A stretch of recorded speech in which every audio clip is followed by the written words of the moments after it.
We are live. Ladies and gentlemen, please rise as you're able and join me in the welcoming of City Council and the playing of the national anthem and the reading of the invocation.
As you're able, would you please remain standing as I read the invocation?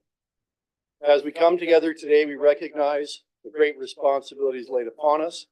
Our council will always strive to understand the needs of the people we serve and to use power wisely and well. Our purpose is to establish and maintain a city of prosperity and righteousness, where freedom prevails and where justice rules. We acknowledge the rich history of this land, which includes the Anishinaabe and the Haudenosaunee peoples. Today, there are many First Nations, Métis, and Inuit peoples who live or work in the city. The intent of this acknowledgement is to recognize our responsibility to use and take care of these lands responsibly and respectfully while remembering the generations past and considering the generations yet to come. We respect and seek to continue and promote the long-standing relationships of the area First Nations, the Six Nations of the Grand River, Mississaugas of the Credit First Nation, and the Indigenous peoples who reside within the city of Brantford. Let us also not forget, especially as we come close Remembrance Day, those who've served our community and who are no longer with us, so we can continue to do the work we must in their memory. Please be seated.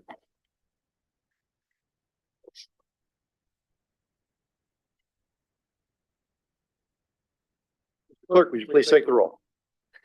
Councillor Samwell, Present. Councillor Martin, Here. Councillor Caputo, Present. Councillor Sokoli, I'm back. Councillor Van Tilborg, Present. Councillor Carpenter, Here. Councillor Sless, Present. Councillor McCreary, Here. Councillor Sullivan, Present. and Mayor Davis. Present. Through the chair, roll call's been taken.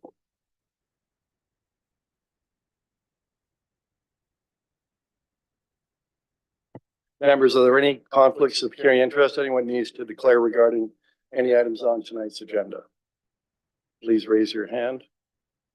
Seeing none, it appears we have no conflicts of interest. Separation of items.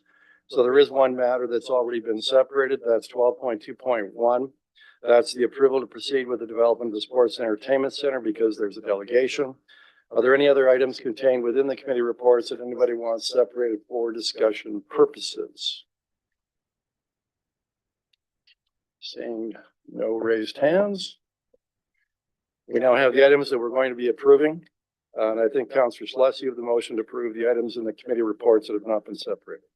I do, Mr. Mayor. It's moved by myself, seconded by my ward mate, Councillor Caputo, that all items contained within the committee reports 12.1 through 2 and including 12.5, not separated for discussion purposes, be approved. Mr. Clerk, you please read the title of the items that we're voting on. The following items are subject to the vote from the Committee of the Whole Operations Report. 12.1.1 Automated Speed Enforcement. 12.1.2 Red Light Camera Program Update. 12.1.3 Engineering Services Policies Update. 12.1.4 Indoor Sports Facility. 12.1.5 Brantford Airport Board Report. From the Committee of the Whole Planning Administration Report, 1231, new provincial planning statement, 1232, proposal to rename Morn Avenue to Morn Avenue West, 1233, city bylaw housekeeping amendments, 1234, various corporate and human resource policy updates, 1235, public consultation task force report, 1236, committee review task force report, 1237, major sports liaison committee report. From the estimates committee report, 1241, paramedic services draft 2025 budget. From the finance committee report, 521, 2025 property tax policy, and item 522, flood grants updates.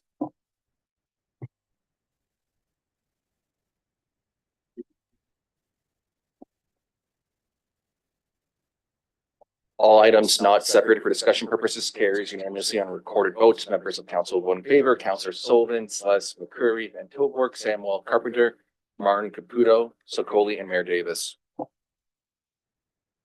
right, so we have no statutory public hearings on tonight's agenda. And we have one recognition of achievement on this evening's agenda. It's item 7.1, certificate of recognition for Sylvie Joan Minery, Bill Minery, Dan Taylor for best band singles. So I'm going to go down to make the award and the recognition. And I can have the microphone.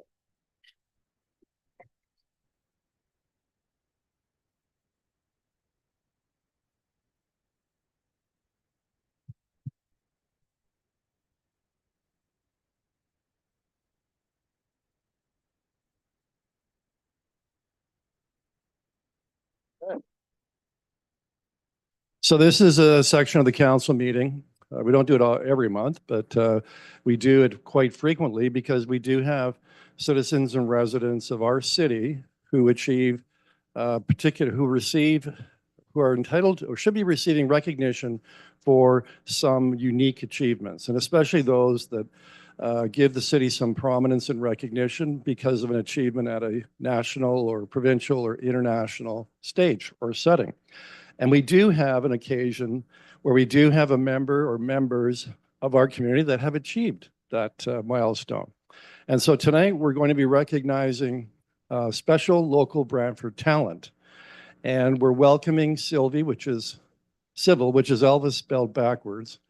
A band made of, that's the secret, right? The band made of 3 Brantford musicians, Bill Minery, Joan Minery, and Dan Taylor. We want to thank you for joining us tonight. And thank you to your many friends and families who are joining us tonight as well. And so what is the recognition? Well, this is a band that's from Brantford, and they've been performing together for 5 years, and they've already reached some international profile. This year, they entered the International Singer-Songwriters Association Awards out of Atlanta, Georgia, by sending their album, Bless This House, for consideration. And they're very happy to share that they won first place in the International Band Single category for the song Sing It Like Pearl, which is homage to Janis Joplin. And Joan, there was a beautiful award. I see you're displaying that with a great deal of pride. So we want to offer our heartfelt congratulations to the band, and we thank you for representing Brantford with so much pride and with so much talent. So on behalf of myself, my council colleagues, and our city, we congratulate you on this great achievement.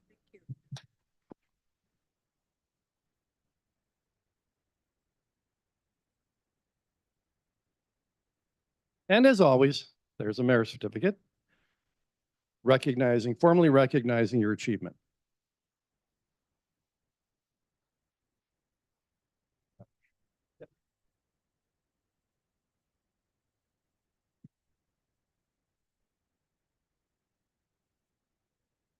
I get that comment. Just hit the mayor. Just violated the mayor.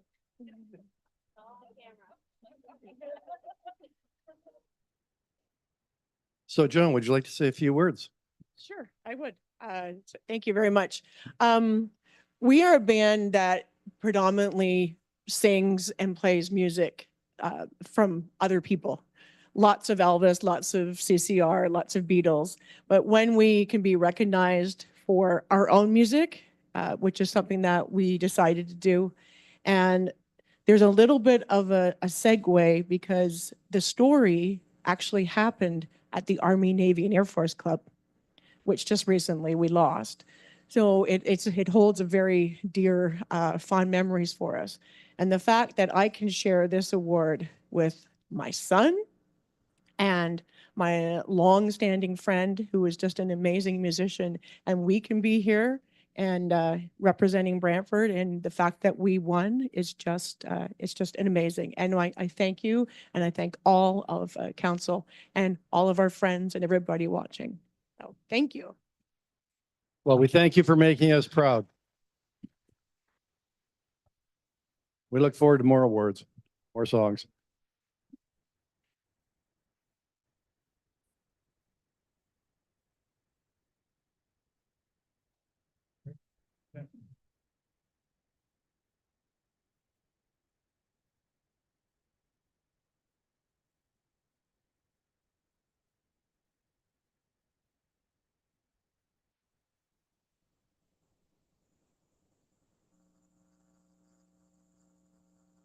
It's always delightful to start our council meetings with recognition of someone who's achieved something in the international stage. So we also have a number of proclamations, and I believe Councillor Van Tilburg, you're going to move the proclamations. You'd state your seconder and please read the first proclamation. Moved by myself, seconded by Council Samwell, that the following proclamations be approved. 8.1 Rett Syndrome Awareness Month, October. 8.2 Transgender Day, November 20th, 2024. 8.3 International Day for the Elimination of Violence Against Women, November 25th, 2024. 8.4 Christian Heritage Month, December. And if you'd read 8.1. I would indeed. Hold on here. Where'd it go? I can't read it on that screen. Hang on. It will come. There we go. My proclamations are not showing up. Do you want to have your ward mate read it? If I would love for that. Thank you, Councillor Samwell. You're on, Councillor Samwell. Okay. Whereas Rett syndrome is a rare genetic neurological disorder that occurs almost exclusively in girls and leads to severe impairments affecting nearly every aspect of an individual's life. Rett syndrome occurs worldwide in 1 in every 10,000 female births and is even rarer in boys, but not impossible. Rett syndrome is usually recognized in children between 6 to 18 months of age, and as they begin to miss developmental milestones or lose abilities they once had gained. And whereas throughout their lives, these courageous individuals will need total care and consistent support from their family. They will combat many medical challenges. They have seizures, osteoporosis, scoliosis, breath holding, hyperventilation, neurological problems, and so much more. Apraxia, which is the inability to motor plane, is one of the most challenging aspects of Rett syndrome, along with loss of speech. And whereas in 1999, it was discovered that Rett syndrome is primarily caused by sporadic mutation of the MECP2 gene on the X chromosome. And since this discovery, there are many research projects taking place across Ontario and Canada. And whereas there is no Canadian Rett Syndrome Association, the Ontario Rett Syndrome Association, ORSA, has members from many provinces across Canada, and through donations and fundraising efforts have been able to fund the Canadian Rett Syndrome Registry, fund over 6,007,800, my apologies, 6,007,800 in Canadian Rett syndrome research, and fund and support Rett clinics in Ontario. Currently, the Rett syndrome clinics provide direct critical support to families and their loved ones one regarding care and management. Now therefore it be resolved, the Council of the Corporation of the City of Brantford hereby proclaims October as Rett Syndrome Awareness Month in the City of Brantford. Thank you. Thank you, Councillor Secoli. If you'd read proclamation 8.2. And you're quoting. Sure can. Transgender Day, November 20th. Whereas Transgender Day of Remembrance is an international annual observance on November 20th that honors the memory of the transgender, non-binary, and gender non-conforming persons who are disproportionately targeted and killed for living authentically and courageously. And whereas it is everyone's responsibility to ensure trans persons can live full lives full of dignity without fear, violence, or harm. And whereas trans individuals are valuable members of every community, now therefore be it resolved that the Council of the Corporation of the City of Brantford hereby proclaims November 20th, 2024 as Transgender Day of Remembrance in the City of Brantford. Thank you. Councillor Samuel, we'll go back to you to read proclamation 8.3. Thank you. International Day for Elimination of Violence Against Women, November 25th, 2024. Whereas violence continues to be the greatest gender inequality rights issue for women, girls, and gender diverse individuals, and whereas November is Women Abuse Prevention Month, and whereas November 25th, the International Day for Elimination of Violence Against Women, and whereas femicide rates are on the rise in Ontario, with over 49 femicides in Ontario since November 26, 2023.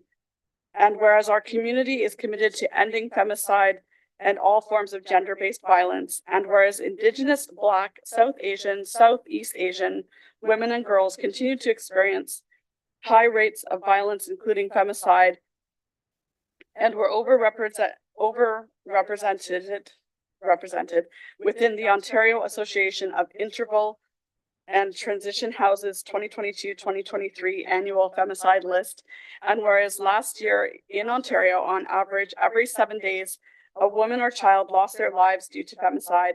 And whereas this month and throughout the 16 days of activism against gender-based violence, we acknowledge our community's support of the Wrapped in Courage campaign and commitment to ending gender-based violence. And whereas there is an urgent need for greater investment and action to end gender-based violence in our community and throughout Ontario. Whereas the Wrapped in Courage campaign flag will be raised during Women Abuse Prevention Month in recognition that courage of a woman alone is not enough it takes an entire community to end gender-based violence. And now therefore it be resolved that the Council of the Corporation of the City of Brantford hereby proclaims that November 25th, 2024 shall be known as the International Day for Elimination of Violence Against Women, and urge all citizens to recognize this day by taking action to support survivors of gender-based violence and becoming part of an Ontario-wide effort to end gender-based violence. Thank you. Thank you. And Councillor Sullivan, if you'd read the last proclamation 8.4. Certainly. Whereas the Confederation of Canada, which was originally named the Dominion of Canada, a name that was inspired by Psalm 72:8 of the King James Bible, which states, "He shall have dominion also from sea to sea and from the river unto the ends of the earth." And whereas the month of December marks significant events of celebrations in the Christian calendar, from the beginning of Advent to the celebration of Jesus Christ, and whereas according to the 2021 Census Statistics Canada, Christianity is the largest religion in Canada, with 53.3% of the population identifying as Christians. And whereas 15 Ontario cities, Brampton, Sudbury, Orillia, Welland, Niagara Falls, Rideau, Lakes, Vaughan, Markham, Pickering, Clarington, Bradford, Durham, Waynflete, Caledon, and Orangeville have already acknowledged December as Christian Heritage Month. And whereas Christian Heritage Month provides an opportunity for Canadians of all backgrounds to appreciate and celebrate the positive impacts on Christianity on our shared history, and whereas December is associated with the tradition of gift giving, gathering of family and friends, and celebrating all faiths, now therefore be it resolved that the Council of the Corporation of the City of Brantford hereby proclaims December as Christian Heritage Month in the City of Brantford. Thank you. Mr. Clerk, would you please take the vote?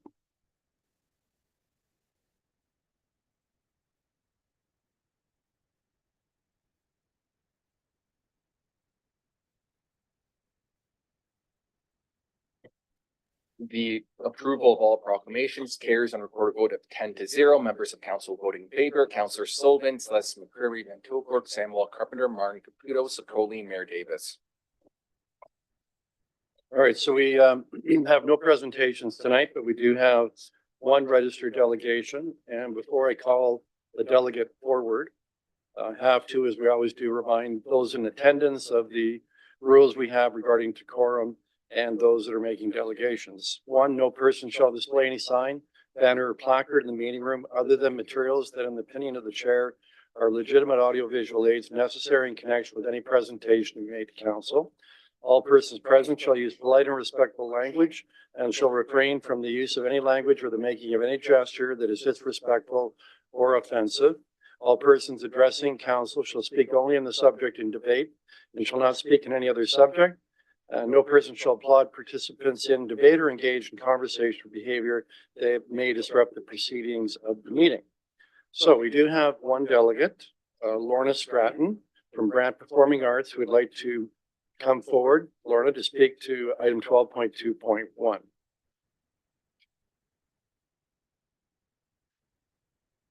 So you have 10 minutes to make your presentation, inclusive of any questions members of council have, and we'll make sure your mic comes on. Hello? Yes, I'm Lorna Stratton from Brant Performing Arts. Excuse me if I stand, I hate being shorter than I already am. We can actually raise the table for you if you'd like. Yes. I find it This table. a little ironic that I am here. Hey, Lorna, we're going to raise the table for you, make it easier for you to stand and speak. Staff members are going to come forward and help you with that.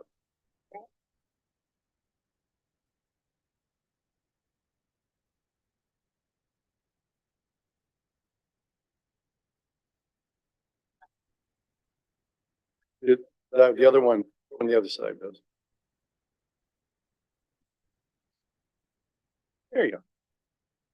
We're gonna have you switch over to that side, Laura.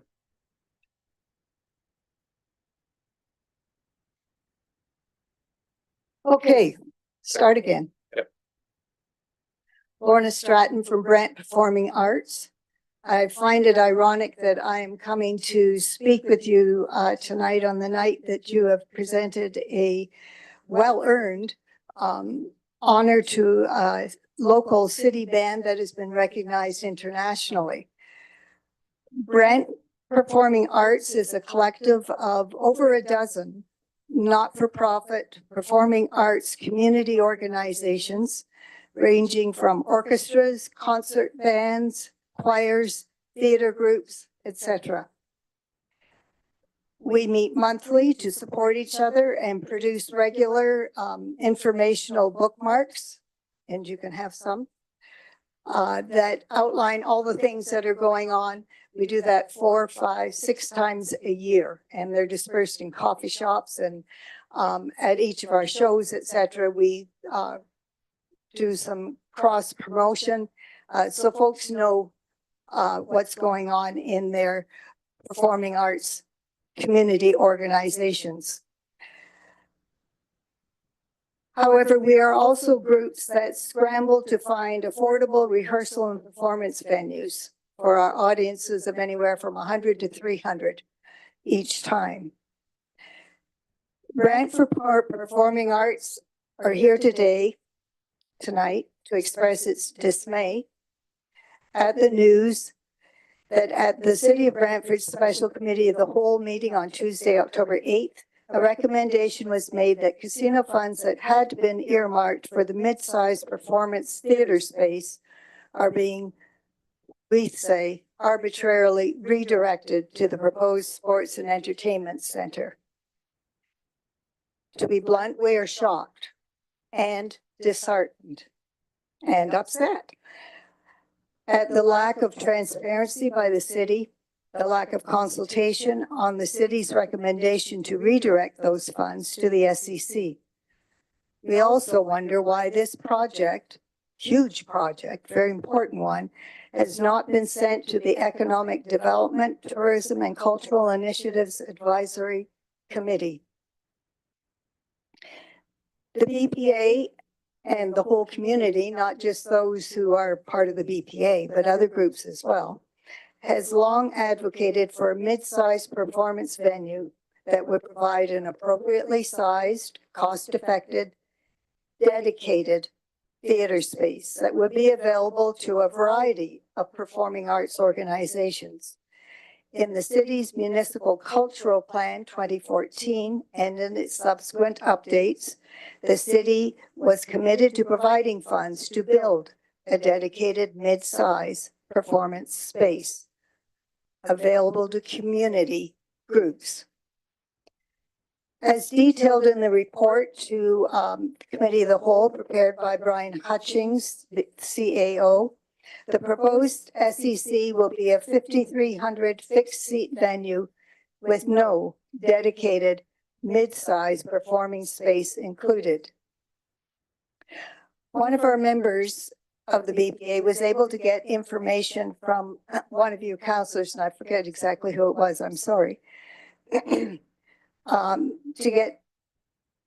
ask about this, and was informed that the plans are to section off a part of the arena for entertainment.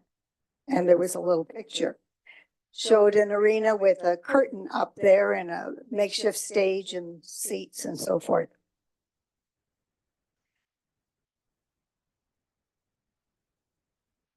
That is very much ad hoc, temporary. It is dependent on the arena not being used for hockey. The setup will work for some small rock bands, that kind of thing, if people don't mind sitting in folding chairs. But it will not work for a 70-piece community orchestra or concert band. And it definitely will not work for theater at all.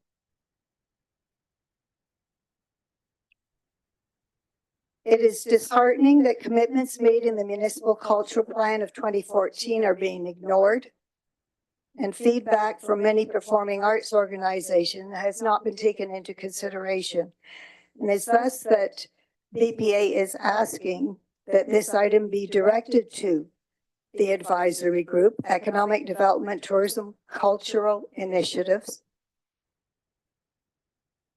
that the municipal cultural plan, particularly the part that's looking at a mid-sized performance space, that be updated, looked at again.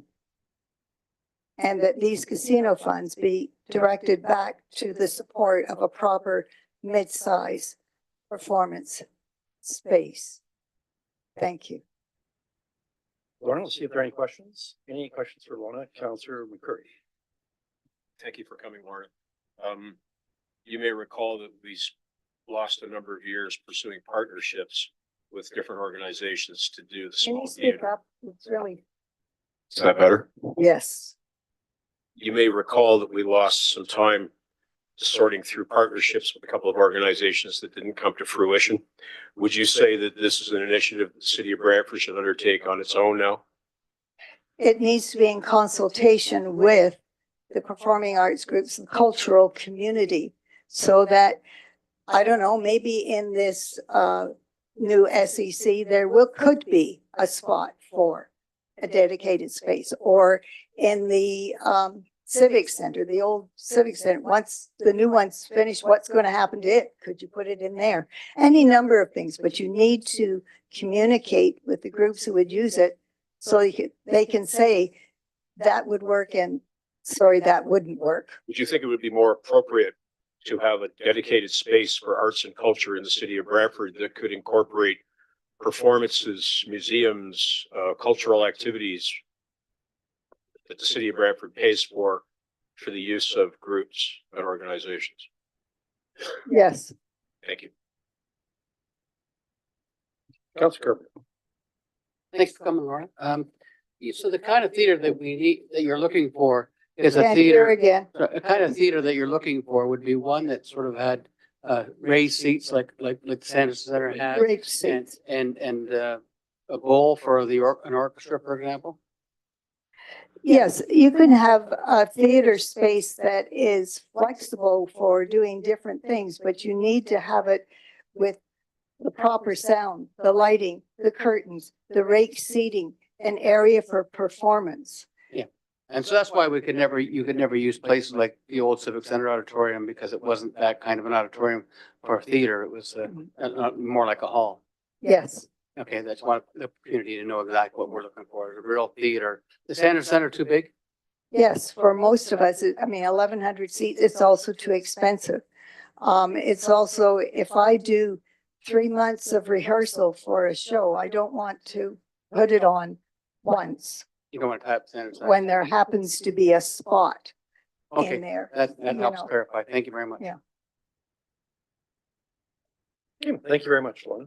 Appreciate you coming out tonight and delegating. Would you like this to have position. these? Lorna, if you can give us the clerk will then distribute it for us. Okay. Thank you.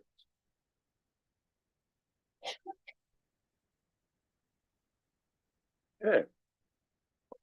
So if I can get a motion to, we have no other delegations tonight, and thank you, Lorna, for coming out. So we'll now move to the clerk's report and communications. Councilor Martin, I understand you have the motion to receive the clerk's report and communications.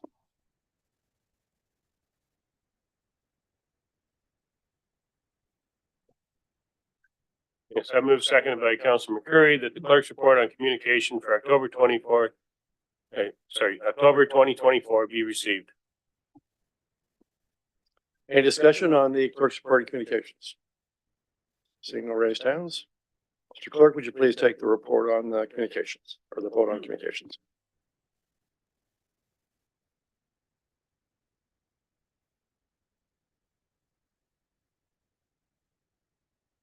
The clerk's report on communication carries unanimous and recorded vote of 10-0. Members of council voting in favor.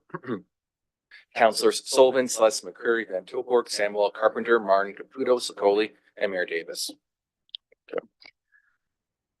Well, we'll now deal with minutes. Councilor Caputo, understanding the motion to adopt the minutes listed on the agenda, would you please read your motion and state your seconder? Thank you, Mr. Mayor. Moved by myself, seconded by Councilor Sluss, that the following minutes be adopted. 11-1, John Noble Home Committee of Management, September 11. 11-2, Special City Council, September 24, 2024. 11-3, Special City Council, Private and Confidential, September 24.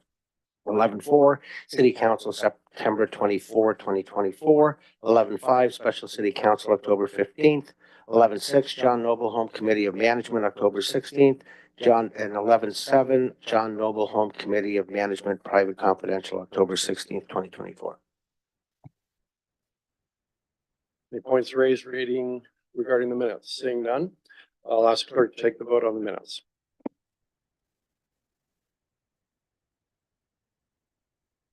Minutes approved unanimously on recorded vote of 10-0. Members of council voted in favor. Councilors Sullivan, Celeste McCurry, Van Tilburg, Samuel Carpenter, Martin, Caputo, Sicoli, and Mayor Davis.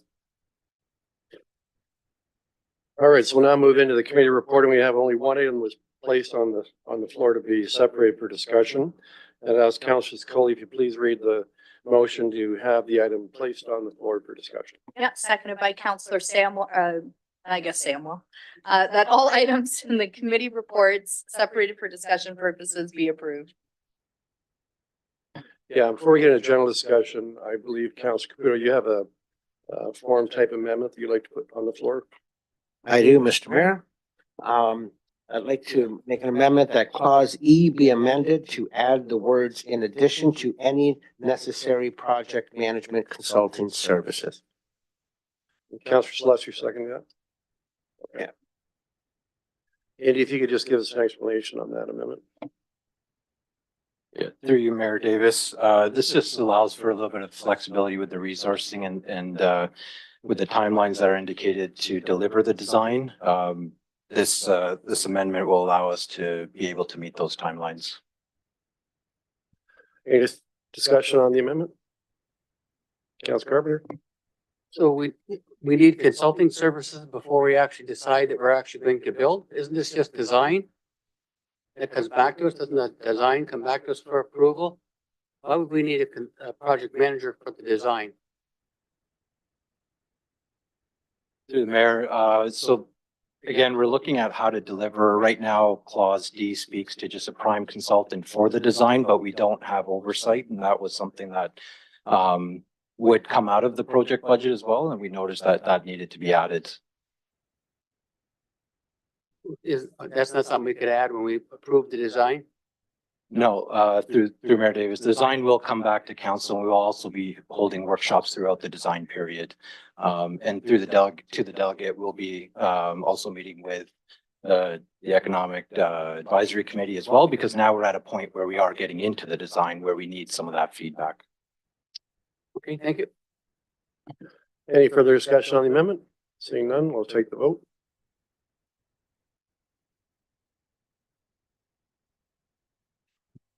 The amendment to item 12.2.1 carries on recorded vote of 9-1. Members of council vote in favor. Councilors Sullivan, Celeste McCreary, Van Tilburg, Samuel, Martin, Caputo, Sokoli, Mayor Davis. Members opposed, Councilor Carpenter. Okay, so the resolution as slightly amended now on the floor for discussion. Councilor Carpenter. To anybody who can answer the question, if we approve building the arena in advance of having any kind of a lease agreement with Bulldogs hockey team, doesn't that restrict us or make us weaker when it comes to negotiation for a lease purpose in the first place? Because we've already committed ourselves to build something and fund something that would put us in a weaker position for negotiating a proper lease?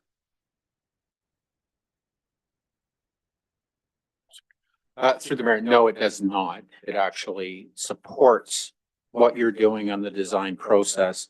You are not formally approving the design until the final design and cost estimate comes to you in about 12 to 18 months' time. The lease with the Bulldogs will be done significantly in advance of that, so you will have confidence when it comes to finally approve the final design and costing that agreement is in place. So if I'm clear, you're suggesting that what will happen is that we will approve the design will come back to us, and at that stage, we will look at the lease option before we move forward? Correct. So we wouldn't have put a shovel in the ground? Through the mayor, all will be done prior to the shovel going in the ground. Okay, thank you. Councilor Caputo. Thank you, Mr. Mayor. Through you to staff, it's not about arena, it's more about the theater that was brought to us this evening. As I know it, that is not a dead project. It's just something that we're looking at moving into a different venue or a different thought process, because we basically, our partner has not really been there for us. If I can get staff just to give us an update on what's happening with that, and at the same time, can we look at something from a Sanderson Center perspective that could be done, that could make it a 100, 200 seat place, whether we drop curtains, whether we put something in there, and at the same time, if it's not there, is the Beckett building an opportunity for us to move forward?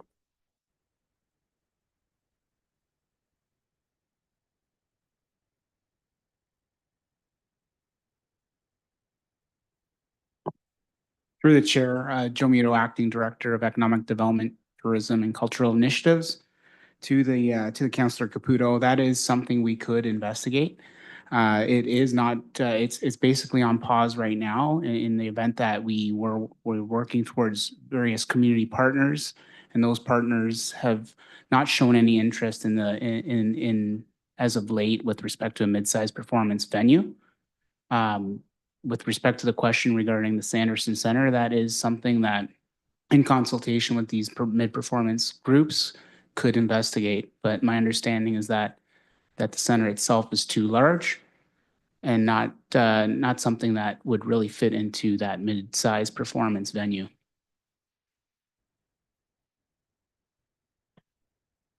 I guess move it, as Councilor McCreary mentioned, is it something that we need to investigate as a city where we build something along the lines somewhere to be able to have groups such as this have an opportunity to perform in venues other than a Sanderson Center and or an arena?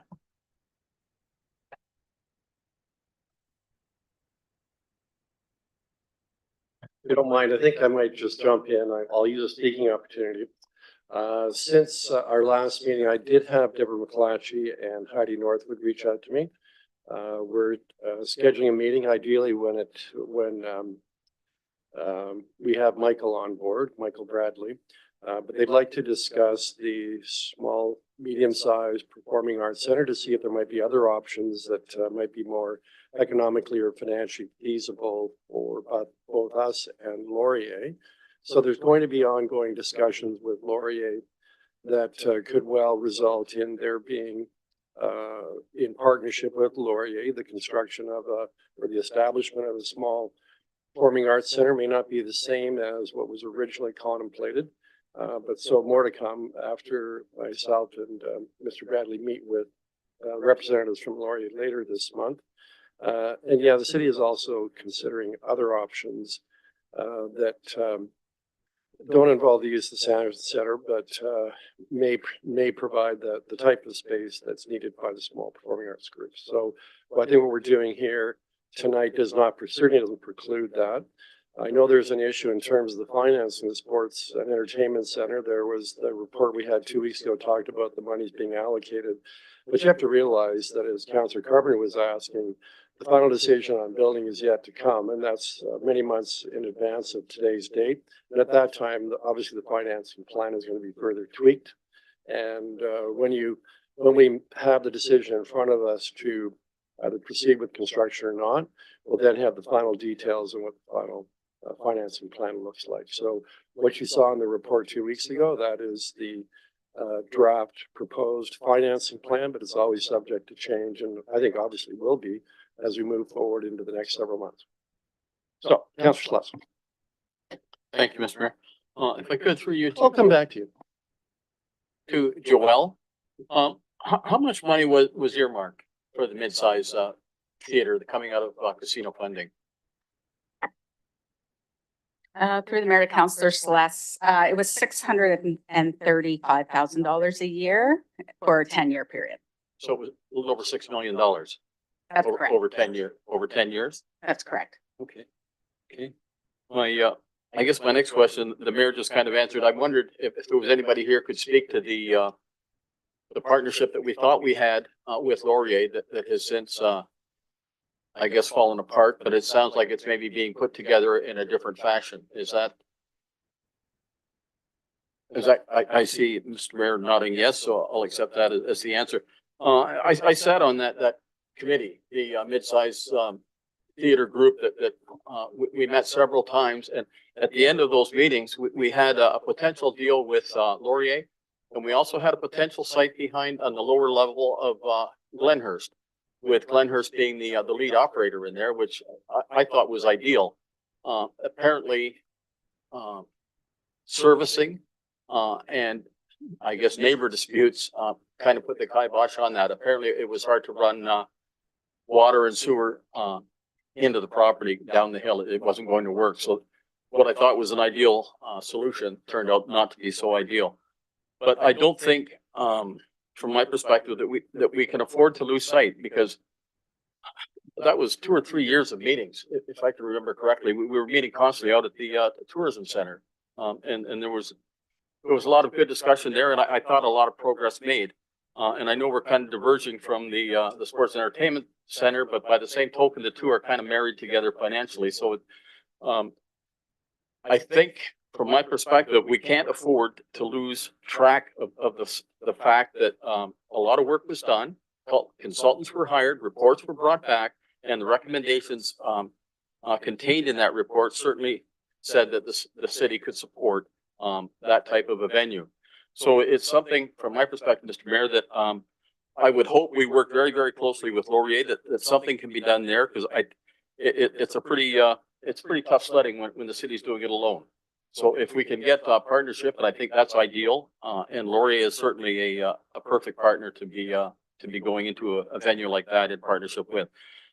So I guess I'll just conclude by saying that, well, I agree with the Sports and Entertainment Center. I think that should move forward, but I also think simultaneously we should be moving forward with the mid-size performance center, and it should not be lost in the dust of something else happening. I think the two have to coincide together. And, as long as I'm here, I'll keep trying to do that. Thanks, Mr. Mayor. Yeah, sorry, Councilor Caputo. When there was a 10-second gap there, I thought you were finished, but I guess you weren't, so. Sorry to Thank you, cut off. Mr. Go Mayor. ahead. No, it's totally fine. At least you gave it to my brother-in-law over there, Mr. Councilor Slass. Look, my stance on the sports entertainment center has not changed. It's a must for the city. But I'm gonna get a little selfish here. I want all of it. I don't want just an entertainment center. I want a Sanderson Center, and I want every performing arts culture we can do. This is about building our city and maintaining our city and giving opportunities for everyone to be a part of. And as Councilor Slash said, as long as I sit in this chair, I'm gonna do everything I can to make sure that that happens. $6.5 million is a lot of money.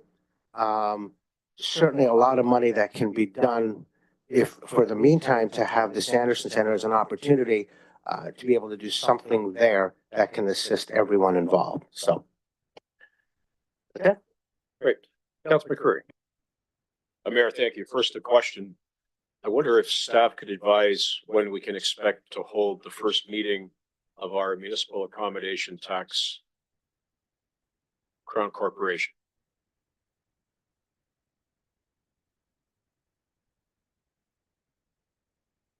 Through the chair to you, Councillor McCreary.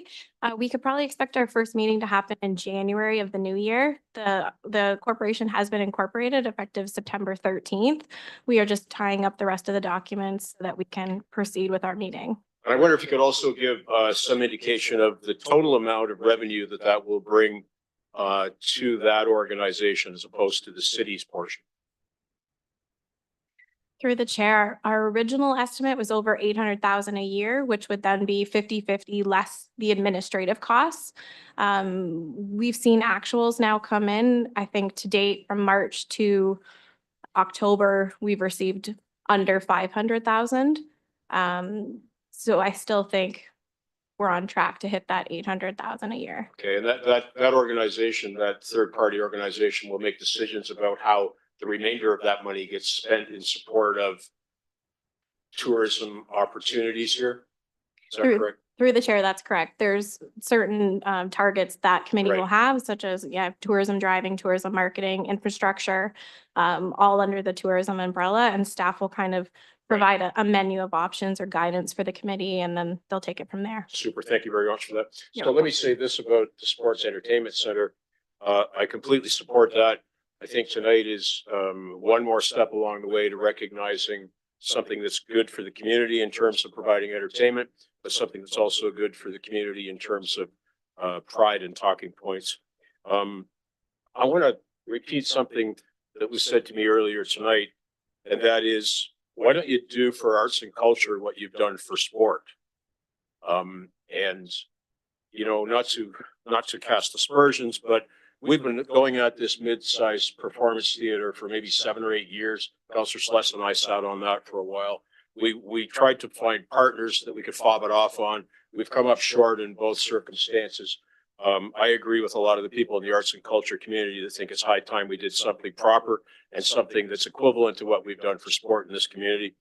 So we've had some discussions, a number of councillors, and we're going to be bringing forward a resolution that will look to give some direction to staff to create a plan to arrive at an arts and culture facility that can incorporate a lot of stuff that now is deficient in this community, things for our performing arts groups, theater groups, museums, galleries, and provide a space where those folks can live, where you're not just, you're not begging for church basements and stuffing your sets and costumes in somebody's garage, a place where we can provide a wholesome experience for folks that perform, that are in theater, where you can leave your stuff and you can do you can practice, you can rehearse for a month or two, you can perform every Saturday, a place you can call your own that's not chinsed out, that's not cheap, that's not on the fly on the side of somebody's desk.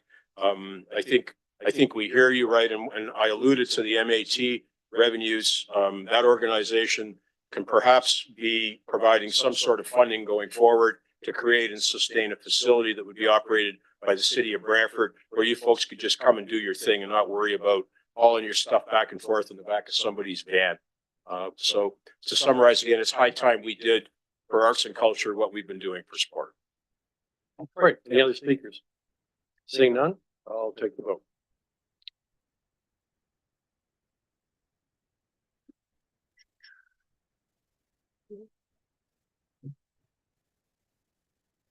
As amended, carries and recorded vote of 9-1. Members of council voting in favor, Councilors Sullivan, Celeste, McCreary, Van Tilburg, Samuel, Martin, Caputo, Sokoli, Mayor Davis. Members opposed, Councilor Carpenter. All right, so that deals with the matters were separated from the committee reports. We have no urgent reports. We have no resolutions. And we have one notice of motion on agenda this evening. So I'm going to ask Councilor Samuel, it's your notice of motion. If you please read the title of your notice of motion. Special Olympics Ontario. All right, so now moving to bylaws. Councilor Curry, you have the motion for first and second reading. If you would please read that and confirm your seconder. Mayor, I'm pleased to do that for you. And my seconder is Councilor Martin. Reads as the leave be given to the mover and seconder to introduce the following bylaws for first and second reading. Bylaw 138 of 2024, being a bylaw to amend bylaw 70-2010 as amended, being a bylaw to adopt various City of Brantford policies and to create a corporate policy manual. By amending corporate policy 48, municipal street naming policy, Committee of the Whole, Planning and Administration. Bylaw 139 of 2024, being a bylaw to amend bylaw 70-2010 to repeal and replace Finance Policy 002, budget items balanced by reserve funds. Bylaw 140-2024, a bylaw to amend bylaw 70-2010 by amending Public Works Corporate Policy 004, oversizing costs of sewers, and amending Public Works Corporate Policy 020, wastewater allocation, and repealing Public Works Corporate Policy 005, media vending boxes. Bylaw 141-2024, being a bylaw to authorize the sports and entertainment complex and to make provision for the financing of the foregoing. Bylaw 142-2024, being a bylaw to change the name of Martin Avenue to Martin Avenue West. Bylaw 143-2024, being a bylaw to amend bylaw 70-2010 to repeal corporate policy 016, employee computer purchase plan policy. Bylaw 144-2024, being a bylaw to amend bylaw 70-2010 by amending corporate policy 028, the appointments policy, and corporate policy 019, the wall of recognition policy. Bylaw 145-2024, being a bylaw to amend chapter 15 procedure and chapter 26 boards advisory committees of the municipal code.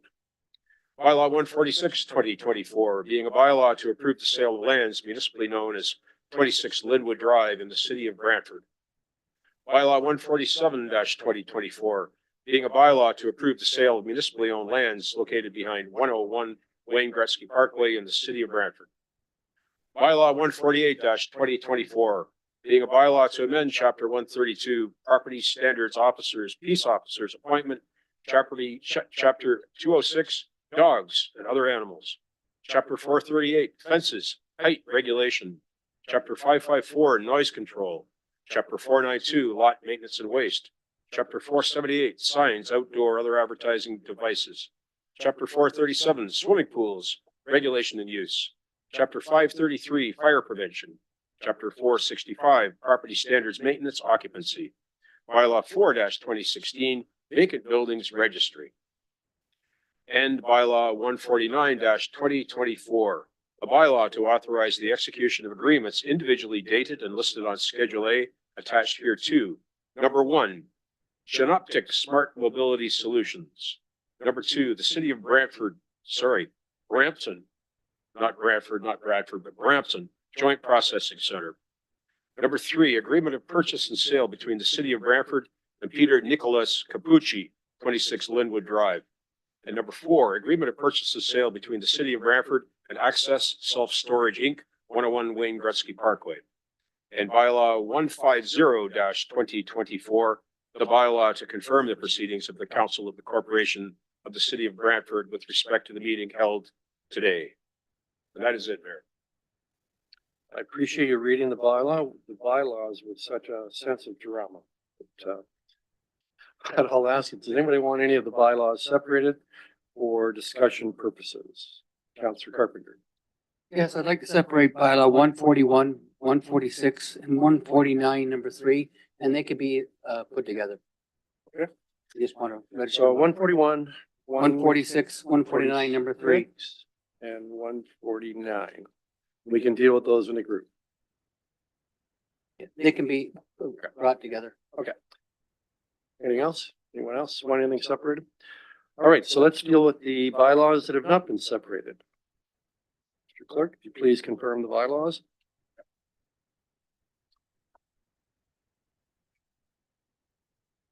The first and second reading of all bylaws not separated for discussion carries on a recorded vote of 10-0. Members of council vote in favor. Councillor Sullivan, Celeste McCreary, Van Tilburg, Samuel Carpenter, Martin Caputo, Sokoli, and Mayor Davis. All right, Councillor Carpenter, so we're dealing with 141, 146, and 149 as a group for discussion. I just want them separated for the vote. All right, Mr. Clerk, would you please, any discussion on those bylaws? Seeing none? Yes, Councillor Martin. Yeah, I'm just wondering why somebody would separate something that's a land sale that was freely negotiated and that would put the city in a bind if it was turned down. Yeah, we don't ask questions of one another, but you're raising that as a hypothetical position. Pondering, fine. All right. Any further discussion? Seeing none, call the vote.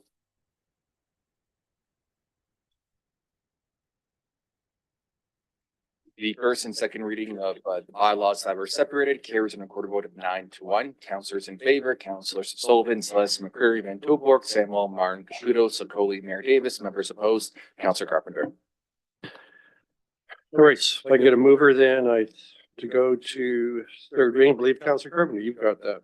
Thank you, Mr. Mayor. Moved by myself, seconded by Councillor Sullivan, that all bylaws having received first and second reading be taken as read a third time and be finally passed and signed by the mayor and clerk, and same separation.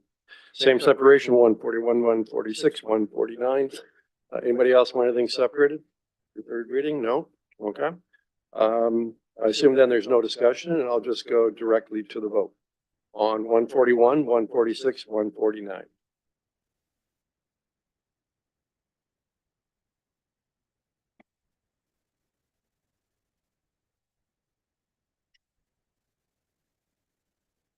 The bylaws that were separated carries on a recorded vote of 9-1. Members of council voting in favor, Councillors Sullivan, Celeste McCreary, Van Tilburg, Samuel, Martin Caputo, Sokoli, Mayor Davis. Members opposed, Councillor Carpenter. And Mr. Clerk, could you please take the vote on the bylaws that were not separated?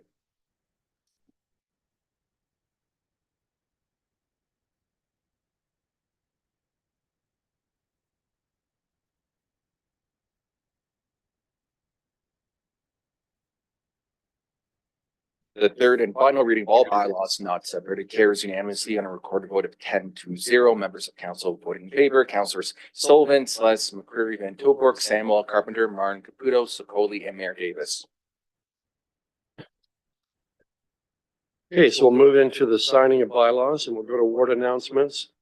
And I'll start to my right, Councillor Sullivan. Thank you, Mayor Davis. First and foremost, be careful on Thursday. The kiddies are going to be running around getting themselves some candy. So let's just be a little more proactive and cautious while we're out there. As for ward announcements, last year's Councillor Skate at Lions Park was successful. Public skate has returned to Lions Park. So it's every Sunday from 1:30 to 3:30. So bring your families out to Lions Park and enjoy some skating time. Councillor Samuel. Thank you. So just one quick announcement. I was excited to see that the East Ward Echo Place Neighborhood Association will be holding their third annual handmade Christmas market on November 30th at 10, and it's from 10 a.m. to 4 p.m. at Woodman Community Center. So I suggest everybody mark their calendars for that. And I just wanted to wish everybody a happy Halloween. Councillor McCreary. Mayor, thank you. I'd like to give an update with respect to our new Brantford Hospital Working Group progress. The committee will be meeting this Friday we will hopefully be selecting the artwork and approving the good work done by our communications staff led by Maria in terms of getting us up and running with a web presence for folks to find out how to get a lawn sign and how to sign a petition. And we hope to have that information ready for you next week. Secondly, the process is now open to apply for municipal grants for organizations. I believe it starts now and it goes until about the middle of December, and you can find all that info on the website.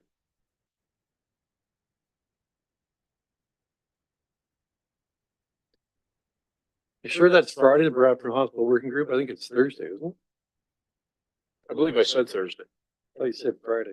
Yeah. I think maybe I said Thursday or Friday and you heard one or the other two. Anyway, it's this week. So now go to Councilor Martin. Thank you, Mr. Mayor. As we're coming to the end of October, we're coming to the end of Breast Cancer Awareness Month. And as many people around this desk already know firsthand, that the way to beat cancer is to detect it early. So ladies, if you haven't had an exam mammogram recently, I suggest you get one. Because we're coming to the end of October, that means we're about to start in November. And it's something that I take very personally because as a prostate cancer survivor, I raise money for November. It's also for making awareness for prostate and testicular cancer, but it's also to raise funds for research that will hopefully lead to better treatments and hopefully eventually a cure. So if you see somebody, a guy with a scraggly mustache early in November, you know that they're probably supporting Movember. And if it's somebody you know well and you want to donate, find out how to donate to them, or you can donate to my cause if you want. The information will be posted on Facebook very shortly, but it's something that is very important to me, and I'm thankful for everyone who donates to my campaign because I've been able to raise around $4,000 each year for that. And I look forward to another successful campaign this year. Thank you. Councilor Sluss. Thank you, Mr. Mayor. Just a shout out to the Mayfair Myrtleville Neighborhood Association. They hosted their annual Halloween event at Myrtleville House Museum on Saturday evening, and it was I believe they had something in the neighborhood of 600 people show up, so it was well attended and a good time had by all. So we look forward to next year's and bigger and better. Thank you. Councilor Caputo. Thank you, Mr. Mayor. So on the neighborhood associations, the Brantford Station will have their annual Halloween on October 36th at 6 p.m. at Edward Gould Park. They're also going to be having their Dungeons and Dragons night, November 9th from 7 to 9 at the Thorpe Carriage House, and an art workshop flag event on November 20th from 6 to 8 p.m. at the Thorpe Carriage House. Also, just a quick update on the bridge process. The detour has been reopened now through Parkside, so it's taking the pressure off of Westmount. And everything seems to be going according to schedule. So hopefully we'll have that done sooner than later and bring some stability of traffic back to the neighborhood. Thank you. Councilor Carpenter, I guess you'll be making announcements for. Yeah, the but ward big meeting as shout well. out to the East Ward Echo Place Neighborhood Association. Yourself, Mr. Mayor, and I were there. We planted 350 trees. It started to look like it was going to be a sparse turnout of 4 or 5 people, and then all of a sudden they came out in droves, lots of them, and we actually planted 350 trees in East Ward Echo Place Park, where we now have a pathway off of Gray Street, 2 picnic tables. It's looking pretty good. So just thank you to the neighborhood association. They've also brought basketball back at Woodman Community Center. They've also got Zumba started back up. And the neighborhood association is looking for volunteers who would like to help make lunches for kids in the local schools. They have a lunch program, Food from the Heart, which is an excellent program to be involved with. Great neighborhood association doing great things. And then final shout out, be careful with the kids on Halloween this Thursday. It's dark early. They're excited. They're not paying attention. So you as a driver, pay extra attention. Slow down. If you're in a hurry, don't go out. Period. So we're leaving the best to last and the most important announcement being made tonight. So all please listen closely to Councilor Sikoli. You made me feel better with that.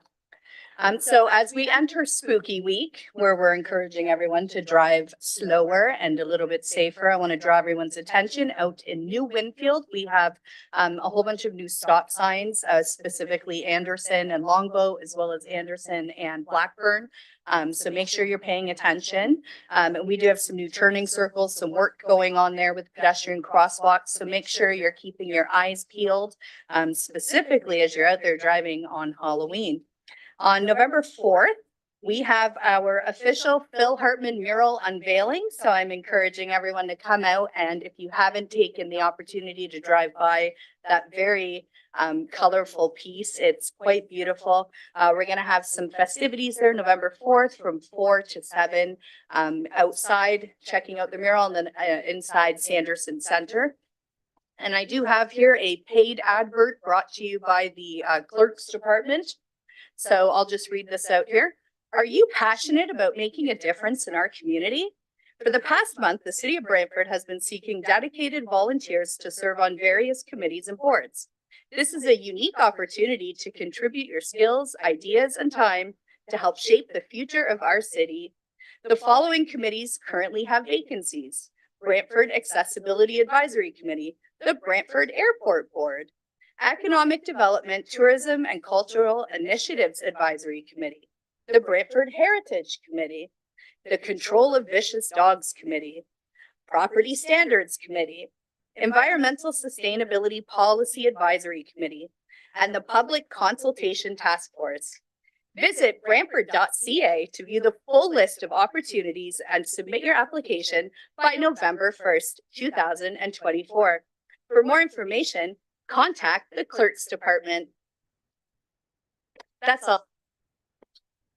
I'm sure now there'll be hundreds striving to make applications for that based on that announcement. So with that, I'm going to declare at an end and adjourn the council meeting for the month of October, and hope everybody has a safe and happy Halloween.